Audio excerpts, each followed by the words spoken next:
गुणवत्तापूर्ण कामे करणे ही सुद्धा देशसेवा. कर्नल मनकंवलजीत यांचे प्रतिपादन. पर्वत से सागर तिरंगा या साहसी अभियानात आज 4 छोटी विमाने नांदेड विमानतळावर. याबाबत सविस्तर वृत्त असे की बॉम्बे सैपर्स युद्ध स्मारक शताब्दी आणि कारगिल विजयाच्या 25व्या वर्षानिमित्त पर्वत से सागर तिरंगा हे साहसी अभियान भारतीय सैन्याच्या शौर्याला कृतज्ञतापूर्वक अभिवादन करण्यासाठी हाती घेतले आहे. या अभियानाअंतर्गत नांदेड विमानतळावर अनुभवी वैमानिकांनी आज शुक्रवार दिनांक 29 डिसेंबर 2023 रोजी 4 छोटी विमाने उतरविली.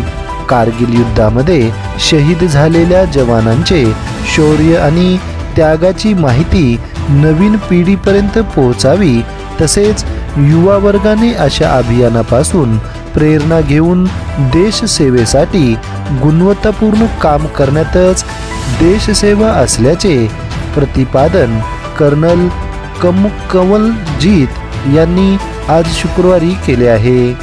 राष्ट्रीय सैन्य मायक्रोलाइट अभियानाअंतर्गत आज 4 मायक्रोलाइट विमानाचे नांदेड विमानतळावर आगमन झाले.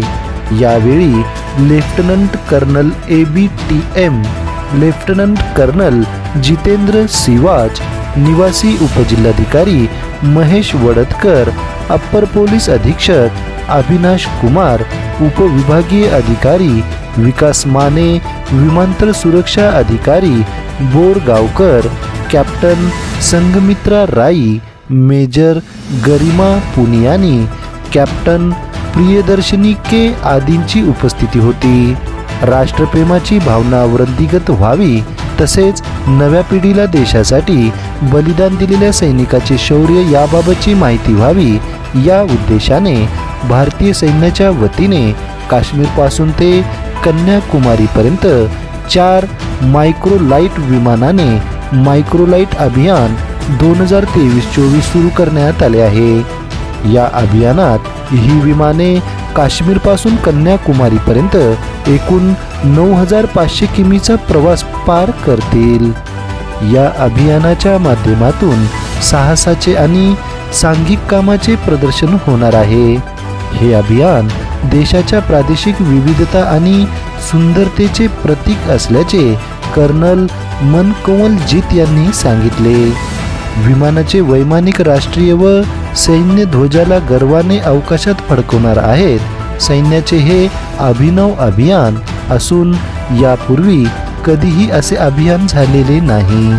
भारतीय सैन्य मायक्रोलाइट अभियानात ही विमाने एकूण 37 ठिकाणी थांबणार असून 37 दिवसांचा प्रवास करणार आहेत. हे अभियान महूपासून सुरू झाले असून आज या विमानाचे अमरावती येथून नांदेड विमानतळावर आगमन झाले आहे.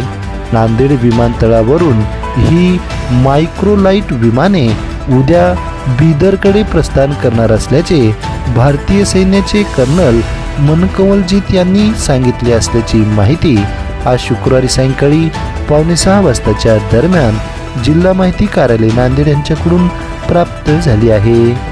पिट स्टॉप होगा, वहां से हमारा कोशिश रहेगी कि जो राम सेतु है, जिसे मैप में हम एडम्स ब्रिज के नाम से भी देखते हैं, उसके ऊपर हम अपना राष्ट्रीय ध्वज तिरंगा फहराएं और वहां से फिर हम केरल के थ्रू होते हुए पूना की तरफ बढ़ें.